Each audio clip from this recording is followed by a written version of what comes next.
यह कहानी है दिल्ली के सिंहासन पर बैठने वाले अंतिम हिंदू सम्राट पृथ्वीराज चौहान और उनकी पत्नी संयोगिता की। संयोगिता पृथ्वीराज के परम शत्रु जयचंद की पुत्री थी। दिल्ली के सिंहासन पर बैठने के बाद युवा सम्राट पृथ्वीराज की ख्याति दूर दूर तक फैल गई थी। इधर राजकुमारी संयोगिता के रूप के भी खूब चर्चे थे। इन दोनों के बीच प्रेम की कड़ी बना एक चित्रकार वह देश भर में घूम घूम कर पराक्रमी योद्धाओं के चित्र बनाता था। इसी तरह पृथ्वीराज का चित्र भी कन्नौज जा पहुंचा।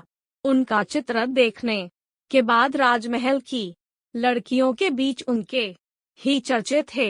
ये चर्चाएं जब राजकुमारी संयोगिता तक पहुंची तो उनका भी मन हुआ कि पृथ्वीराज का चित्र देखा जाए, और जब उन्होंने चित्र देखा तो पहली ही नजर में वह पृथ्वीराज पर अपना मन हार बैठी।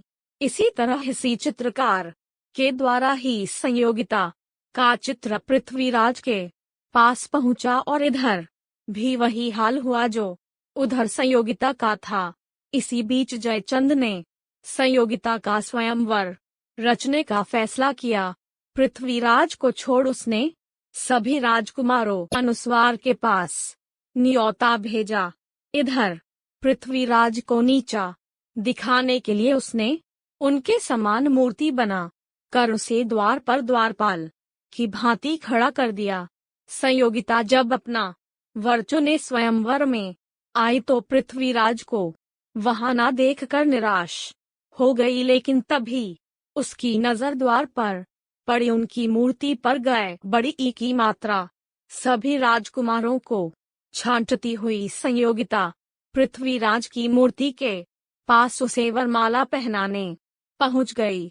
जैसे ही संयोगिता ने उनकी मूर्ति के गले में वरमाला डालनी चाहिए, वैसे ही पृथ्वीराज वहां पहुंच गए और वरमाला मूर्ति की जगह खुद उनके गले में पड़ गई।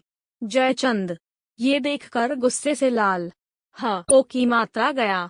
वो संयोगिता को मारने तलवार ले कर आगे बढ़ा ही था कि तभी पृथ्वीराज आ गए और पृथ्वीराज उसे लेकर वहां से निकल आए।